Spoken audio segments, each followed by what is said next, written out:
அதாவது தென்காசி மாவட்டம் ஈச்சம்பட்டல்புதூர் இந்த கிராமத்தில் சீனிசாமி தேவர் என்ற ஒரு பெரியவர் இறந்துட்டுருக்காரு. அவருடைய உடலை நல்லடக்கம் செய்யணும் அப்படின்னு முக்குளத்தூர் மக்கள் முடிவு பண்ணும் பொழுது அந்த ஊரில் உள்ள பட்டியலினத்தைச் சேர்ந்த ஒருவர், அந்த ஊரில் பட்டியலின மக்கள் எல்லாருமே யாரும் எந்த பிரச்சனையும் பண்ணல, அந்த பட்டியலினத்தைச் சேர்ந்த ஒரே ஒரு நபர் அந்த பாதையை, அதாவது சுடுகாட்டுக்கு போகிறவருடைய பாதையை ஆக்கிரமித்து வச்சுக்கிட்டு இது வழியாக நான் உடலை விட மாட்டேன், போக விட மாட்டேன்னு சொல்லி அவர் பிரச்சனை பண்ணிகிட்டே இருந்திருக்காரு. இப்போ ஒரு பெரியவர் இறந்துட்டாரு. இப்போ அந்த பெரியவருடைய உடலை கொண்டு போகணும். இப்போ அந்த ஒரு நபரை, அந்த பட்டியலினத்தை சேர்ந்த அந்த ஒரு நபரை அடக்குவதற்கு காவல்துறைக்கு ஒரு தைரியம் இல்லைன்னு தான் சொல்லுவேன். ஏன்னா ஒரு நபர் அது எப்படின்னா பொது இடத்தை ஆக்கிரமித்து வச்சிருக்காரு. அவரை மிரட்டாம அவர்கிட்ட போனால் அவர் பிசிஆர் கேஸ் கொடுத்துருவாராம். SC/ST கேஸில் எங்கள் மேலே நடவடிக்கை எடுக்க சொல்லி அவர் சொல்லிடுவார். அவர் பெட்டிஷன் பார்ட்டி, அதனால் நீங்கள் வேறு வழியாக உடலை கொண்டு போங்க அப்படின்னு காவல்துறை சொன்னாங்களாம். தென்காசி மாவட்ட காவல்துறை இதை சொல்லியிருக்கு, அந்த லிமிட்டோட காவல்துறை. இப்போ அது சம்மந்தமாக கோர்ட்டில் போட்டிருக்காங்க. நாளைக்கு ஆர்டர் வருது. மக்கள் கோர்ட்டுக்கு போயிருக்காங்க, நாளைக்கு ஆர்டர் வருது. அதுக்குள்ளே உடலை நீங்கள் எடுத்தான் ஆகணும் அப்படின்னு சொல்லி காவல்துறை மிரட்டியிருக்காங்க. இது வன்மையாக கண்டிக்கத்தக்கது. அதாவது பட்டியலினத்தை சேர்ந்த அந்த எப்படின்னா பொது இடத்தை ஆக்கிரமிச்சு வச்சிருக்கிறவரை கைது செஞ்சு நீங்கள் கைது செய்து இந்த உடலை நல்லடக்கம் பண்ணுறதுக்கான வேலையில் தான் காவல்துறை ஈடுபடணும். நீங்கள் பட்டியலினத்தை சேர்ந்தவங்க நீங்கள் பயப்படுதீங்க, அப்போ போர்க்குடி மக்கள்லாம் நீங்கள் பயப்பட மாட்டீங்களா? இதே பட்டியலின மக்கள் யாராவது ஒருத்தர் இறந்து இந்த வார்த்தையை சொன்னா விடுவீங்களா? சினிமா நடிகர்ல இருந்து எல்லாரும் வந்துருவீல, ஐயோ தீண்டாம இப்படி அப்படின்ட்டு. அதனால தென்காசி மாவட்ட காவல்துறைக்கு எனது பணிவான ஒரு வேண்டுகோள். ஒரு பெரியவரோட உடல், இது அந்த ஊர் சம்பந்தப்பட்டது, அந்த மண் சம்பந்தப்பட்டது. இதெல்லாம் அந்த மக்கள் சென்டிமெண்டா இருப்பாங்க. காலகாலமாக நடக்கக்கூடிய ஒரு விஷயம். இதை நீங்க தடுக்கணும், இந்த மக்களை மிரட்டணும்னு நினைக்காதீங்க. உடல் நாளைக்கு ஹைகோர்ட் என்ன சொல்றது அதை பொறுத்து தான் அந்த உடலை அவங்க அடக்கம் பண்ணுவாங்க, நல்லடக்கம் பண்ணுவாங்க. அதனால தென்காசி மாவட்ட காவல்துறை இதை தேவை தானே, யாரும் கேட்க மாட்டாங்க அப்படின்னு நினைக்காதீங்க. கண்டிப்பான முறையில் இந்த பிரச்சனை அந்த உள்ளூரோட போட்டும்.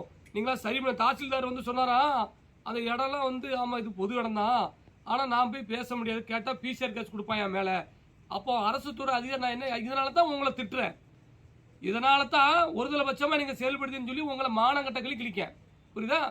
அதனால தயவுசெய்து சொல்கிறேன், தென்காசி மாவட்ட காவல்துறை மீது நல்ல மரியாதை இருக்குது, நம்பிக்கை இருக்குது. உடனடியாக அந்த ஆக்கிரமிப்பு பண்ணவன டாக்குமெண்ட்டை வாங்கி அவனை கிளியர் பண்ணுங்க, அந்த நபரை கிளியர் பண்ணுங்க. அதை விட்டுட்டு உடலை நீங்கள் வேற வழியாக கொண்டு போங்க, அது நடக்காத காரியம். அதை நாங்கள் செய்ய மாட்டோம். நீங்கள் அந்த ஊரில் 100 வீடு தான் இருக்குது, 130 வீடு தேவை மாதிரி தான் இருக்காங்கன்னு சொல்லி காவல்துறை நீங்கள் மிரட்ட பார்த்தீங்கன்னா சுற்று வட்டாரத்தில் அத்தனை கிராமத்திலேருந்து மக்களை வர சொல்லுவேன், புரியுதா? அது தென்காசி டிஸ்ட்ரிக்ட் ஃபுல்லாக போராட்டத்தில் ஈடுபட சொல்லுவேன். அதை பார்த்துக்கோங்க. நாங்கள் இங்கேருந்து கிளம்பி வர வேண்டிய சூழ்நிலையை தென்காசி மாவட்ட காவல்துறை வச்சுக்கிடாங்க. இம்மிடியட்டாக அந்த ஆக்கிரமிப்பு தூக்கி ரிமூவ் பண்ணிட்டு முதல்ல உடலை நல்லடக்கம் பண்ண பாருங்கள். எங்கள் மக்களை மிரட்டக்கூடிய வேலையை நீங்கள் ஈடுபடக்கூடாதுன்னு சொல்லி மிகவும் தாழ்மையோடு கேட்டுக்கொள்கிறேன். இதை உளவுத்துறை இதை உன்னிப்பாக கவனித்து சிஎம் வரை கொண்டு போகணும்னு சொல்லி மிகவும் தாழ்மையோடு நான் கேட்டுக்கொள்கிறேன். நன்றி, வணக்கம். என்னோடய பேர் பார்த்தீங்கன்னா கோட்டூர் சாமி, அப்பா பேர் பூசத்துறை. நேற்றைய தினம் நைட்டு 7:30 மணிக்கு சின்னசாமி தேவர் தகப்பனார் பேர் சங்கரபாண்டியன், அது என்னோடய தாத்தா, 74 வயசு மதிப்புத்தக்கவர், நேற்று இறந்துட்டார். இது ஈச்சம்பட்டல்புதூர் நகரம் கிராமம், கடைநல்லூர் தாலுகா, தென்காசி மாவட்டம். பிரச்சனைன்னு பார்த்தீங்கன்னா இதுக்கு சுடுகாடு பாதை, எங்களுக்கு சுடுகாடு காலங்காலமாக மூதாதையர் தொட்டு எங்களுக்கு பழக்கத்தில் இருந்துக்கிட்டு இருக்குது. அரசு மூலமாக 2013-14 தேவர் மயானத்துக்கு 5,28,500 ரூபா கொடுத்து நமக்கு கட்டிடங்கள் கட்டி சுடுகாடும் கட்டி கொடுத்துருக்காங்க. ஆனால் இதுவரையில் வந்து சுடுகாட்டுக்கு பாதை கொடுக்கையே இல்லை. பாதை இருக்குது, எஃப்எம்இல பாதை இருக்குது. நாங்களும் மனு கொடுத்து மனுவையும் காட்டி பெட்டிஷன், ஆன்லைன் பெட்டிஷன் வந்து கொடுத்துருக்கோம். சிஎம்முக்கு மண்டே பெட்டிஷன் கலெக்டருக்கு கொடுத்துருக்கோம். தாசில்தாருக்கு நேரடியாக போய் பெட்டிஷன் கொடுத்துருக்கோம். ரெஜிஸ்டர் தபாலையும் அனுப்பியிருக்கோம். சார், இந்த மாதிரி எஃப்எம்இல பாதை இருக்குது, நீங்கள் எங்களுக்கு சுடுகாடும் இருக்குது, அரசும் கெட்டி கொடுத்துருக்கு. ஆனால் வந்து இந்த பாதையை நீங்கள் ஏன் எங்களுக்கு எடுத்து தர மாட்டேங்கிங்க, இல்லை போட்டு தர மாட்டேங்கிங்க அப்படின்னு சொல்லும்போது, இப்போது நாங்கள் ஒவ்வொரு அதிகாரிகள் வரும்போதும் எங்களோட கோரிக்கையை வைக்கிறோம். இந்த பாதை வந்து இதில் வந்து மயானத்துக்கு வந்து இந்த சர்வே நம்பரில் இருந்து மெயின் ரோட்டில் இருந்து மயானம் வரைக்கே வந்து எஃப்எம்இல அந்த நிலவியல் சாலைன்னு சொல்லி செல்லுது. அதை வந்து அரசு அதிகாரிகள் என்ன செய்கிறாங்கன்னா, அளவு இல்லை, பாதை இருக்கிறது உண்மை தான், அளவு இல்லாமல் இருக்குது அந்த காலத்தில் உள்ள எஃப்எம்இ. எங்களுக்கு வந்து சில என்ன சொல்கிறது, சர்வேர் அளக்க வராங்க. வரும்போது என்ன செய்கிறாங்கன்னா, ஒரே ஒரு நபர் என்ன பண்ணுறாருன்னா அப்சஷன் தெரிவிக்கிறாரு. அந்த சர்வேரையும் மிரட்டுறாரு, எங்களையும் வந்து என்ன சொல்கிறாருன்னா பிசிஆர் வழக்கு போட்டுருவேன் அப்படின்னு மிரட்டுறாரு. அப்படி தாழ்த்தப்பட்ட சமூகத்தை சேர்ந்தவராக இருக்கார். அதனால இப்போ அதிகாரிகளுமே என்ன சொல்கிறாங்க, இப்போ உங்கள் நிலமாக இருந்தால் கூட நாங்கள் எடுத்து கொடுத்துருவோம், இது தாழ்த்தப்பட்டவரோட நிலமாக இருக்கிறதுனால எங்களுக்கு பிரச்சனை வந்துருங்கிறதுக்காக நாங்கள் கொஞ்சம் காலதாமதம் தான் பண்ணுவோம் அப்படிங்கிற அளவுக்கே கொண்டு வராங்க. அப்போ ஒவ்வொரு அதிகாரி என்ன செய்கிறாங்க, காலதாமதம் பண்ணும்போது அந்த அதிகாரி மாறி போயிடுறாங்க. அதுக்கப்புறம் நாங்கள் மறுபடியும் முதல்ல இருந்து என்ன பண்ணுறோம், மனுக்களை கொடுக்குறோம். அப்புறம் மனுக்களை கொடுத்தாலுமே அந்த அதிகாரி கொஞ்சம் நாளைக்கு அப்படியே நமக்கு பண்ணுற மாதிரி பேசுகிறாங்க, அடுத்து அந்த அதிகாரியும் மாறி போயிடுறாங்க. அப்போ இதுக்கு தீர்வே நாங்கள் வந்து பார்த்தீங்கன்னா 2022 சட்டம் மூலமாக நடத்துக்கிட்டு இருக்கோம். அதுக்கு முன்னால் அதாவது ஆன்லைன்னு வந்ததுக்கப்புறம் வந்து ஆன்லைன் பெட்டிஷனாகவே கொடுத்துருக்கோம். நேரடியாக கலெக்டர்கிட்ட போய் மண்டே பெட்டிஷனும் கொடுத்துருக்கோம். ஆனால் வந்து இதுவரையில் வந்து அதுக்கு எல்லாத்துக்குமே ஏதோ சம்மந்தம் இல்லாத காரணங்களை தெரிவிக்கிறாங்க. ஊருக்குள்ளே வந்து பல பிரச்சனைகள் இருக்குது, கோயில் பிரச்சனை இந்த மாதிரி பிரச்சனைகள் இருக்கிறதுனால அவங்க வந்து வேறு சில பிரச்சனைகளை காரணம் காட்டி அந்த கேஸுக்கு வந்து ஒரு ஸ்டேட்டஸ் கொடுத்துட்றாங்க. தனி நபர் தான். ஆனால் அரசு அதிகாரி வந்து என்ன செய்கிறாங்கன்னா, அதுக்கு தீர்வு ஏற்படுத்தி தரணும்னா கண்டிப்பாக தரலாம். அவங்க வந்து முயற்சி பண்ணுறத வந்து கொஞ்சம் வேகமாக பண்ண மாட்டேங்காங்க. நாங்களுமே பெட்டிஷன் கொடுக்கும்போதே சொல்கிறோம், சார் இந்த மாதிரி ஒரு இறப்பு விழுந்துருச்சுன்னா எங்களுக்கு போகிறதுக்கே பாதை இல்லை சார், நாளைக்கு நாங்கள் பிரேதத்தை வச்சுக்கிட்டு என்ன செய்வோம் அப்படின்னு பல தடவை கோரிக்கை கொடுத்துட்டோம். ஆனால் அதே மாதிரி இன்றைக்கி எதிர்பாராதமாக எங்கள் தாத்தா நைட்டு இறந்து போனார். இப்போ பார்த்தீங்கன்னா எங்களுக்கு கொண்டு போகிறதுக்கு பாதை இல்லை. பாதை கேட்டு உள்ளே போனாலும் இப்போ அது அரசு அதிகாரிகள் வந்து இப்போ பேசும்போது என்ன சொல்கிறாங்கன்னா, இப்போதைக்கு நீங்கள் ஒரு காட்டு வழியை நாங்கள் ஏற்படுத்தி தரோம், ஒரு மானவாரி காடில் நீங்கள் ஒரு காடை உலக்கிக்கிட்டு போங்க. அரசு அதிகாரிகளே சொல்கிறாங்க, இப்போதைக்கு நாங்கள் வந்து ஒரு வேறு சில இடங்கள் வழியாக வந்து போங்க, நாங்கள் பாதுகாப்பு கொடுக்கணும்னு சொல்கிறாங்க. சார் நாங்கள் சொல்கிறோம், சார் அதுவே நாங்கள் நிரந்தரமாக பண்ண முடியாதுல்ல சார், எங்களுக்கு ஒரு நிரந்தர பாதையை நீங்கள் இது இருக்குன்னு நாங்கள் எப்பவுமே காட்டுறோம். அப்போது அதில் நீங்கள் போகிறதுக்கான ஏற்பாடை பண்ணி கொடுங்க, நாங்கள் வந்து கண்டிப்பாக வந்து நீங்கள் செய்கிறத நாங்கள் கடைபிடிக்கிறோம் அப்படிங்கிறத சொல்லிட்டோம். ஆனால் அதை தாண்டி இப்போதைக்கு நீங்கள் எடுங்க பிரேதத்தை எடுங்க, வைக்கக்கூடாது அப்படின்னு சொல்கிறாங்க. எங்களுக்கு வைக்கக்கூடாது, இந்த நாட்டையும் மக்களையும் நேசிக்கிறங்கிற ஒரு உணர்வு எல்லாருக்குமே இருக்குது. ஆனால் வந்து எங்களுக்கு இது வந்து ஒரு அத்தியாவசிய ஒரு குடிமகன்களுக்கு இருக்கக்கூடிய கிடைக்கக்கூடிய ஒரு மயானத்திற்கான ஒரு அடிப்படை வசதி கூட நம்மளால் பெற முடியலை, கரெக்டாக பெற முடியலை. அப்படிங்கும்போது எங்களுக்கு வேறு வழி தெரியலை.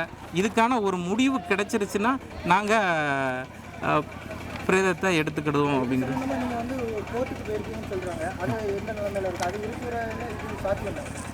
கோர்ட்டுக்கு வந்து அதாவது வந்து நாங்கள் இவர் தாத்தா இறந்துருவார் அப்படிங்கிறதுக்காக நாங்கள் ஃபைல் பண்ணலை. ஆல்ரெடி 2ஆம் தேதியே நாங்கள் வந்து ஃபைல் பண்ணிட்டோம். ஆனால் வந்து இப்போ வந்து தாத்தா இறந்து போனதுனால வக்கீல்கிட்ட சொல்லி அவசர வழக்காக எடுத்து அதை வந்து நீங்கள் நீதிபதிக்கு கொண்டு போய் சேருங்க அப்படிங்கிறத சொல்லியிருக்கோம். வக்கீல் சாரும் வந்து கண்டிப்பாக அந்த இறந்ததுக்கான கண்ணீர் அஞ்சலி போஸ்டரு ப்ளஸ்ஸு விஓட்ட அந்த அக்னாலஜ்மெண்ட் வாங்கி அனுப்புங்கன்னு சொன்னார். அதை விஓ கூட தர முடியாது அப்படின்னு சொல்லிட்டாரு.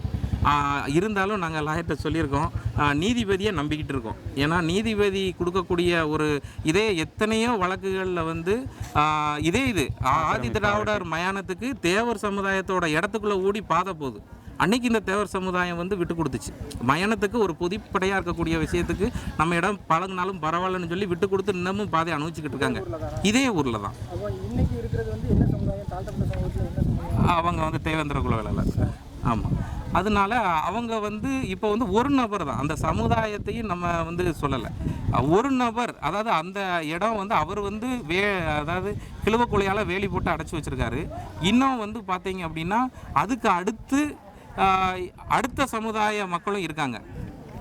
செட்டியாரோட இடமும் இருக்குது, அது நகரம் கிராமத்தோட செட்டியாரோட இடமும் இருக்குது, தேவரோட இடமும் இருக்கத்தான் செய்யுது. அவங்கெல்லாம் எந்த இதுவும் நடந்து போகிறதுக்கு எதிர்ப்பு தெரிவிக்கலை. இது போகிற வழியில் முதல்ல தொடக்கத்தில் இருக்கிறதுனால இந்த பிரச்சனையாக இருக்குது. அவங்க வேலி எதுவுமே போடலை, கிழுவக்குள வேலி கூட போடலை.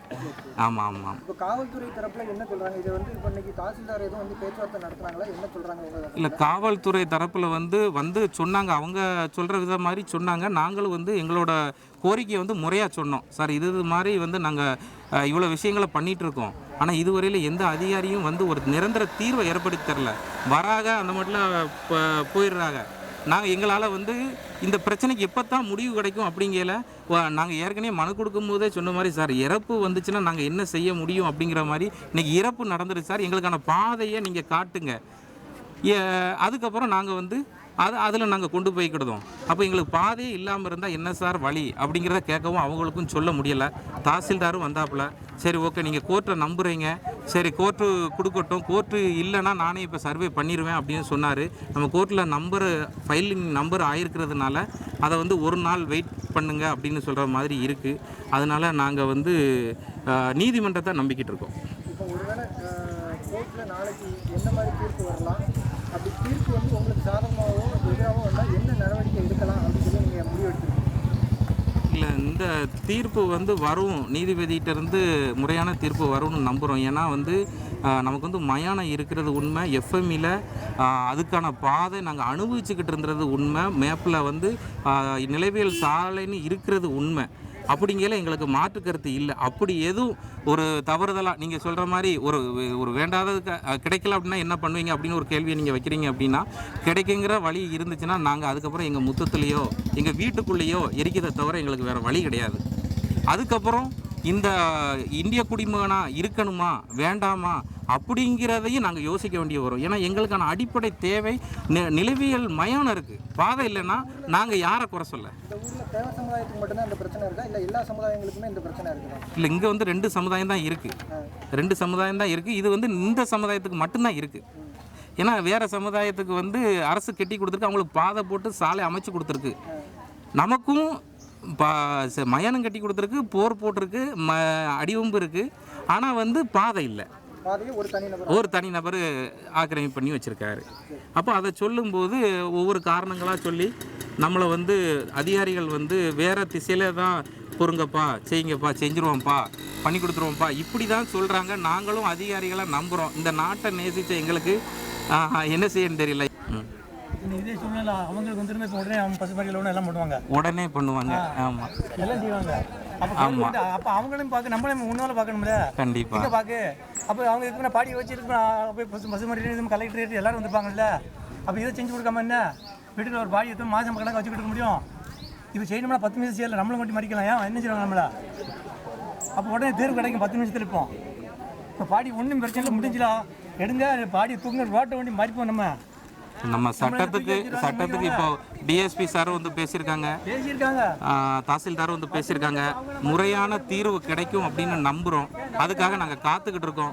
தீர்வு கிடைக்கலன்னா அடுத்த கட்ட நம்ம சமுதாய தலைவர்களை அழைச்சி மக்களையும் திரட்டி அடுத்த கட்டத்தை நம்ம என்ன பண்ணணுங்கிறத நம்ம கண்டிப்பாக வந்து ஒரு ஆலோசனை பண்ணுவோம்.